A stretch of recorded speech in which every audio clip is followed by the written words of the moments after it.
Հայցի գործը ինքնին իրավական պրոցես չի կարելի համարել։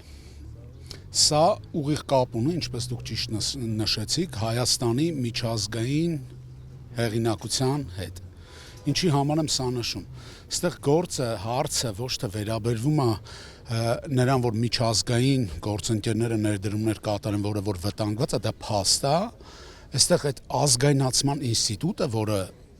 Նիկոլ Փաշինյանը բարձրացրեց, ինքը անհասկանալի պրոցես է, ոնց կարելի է պետականացնել մասնավոր հիմնարկը, ասենք ինչ-որ մեկ Facebook-յան հրապարակումով կամ անձնական ամբիցիաներից ելնելով։ Այստեղ ոչ միայն դրսից չեն լինի Հայաստան ներդրումներ, այլ Հայաստանում էլ մարդիկ, ովքեր ուզենան ինչ-որ մի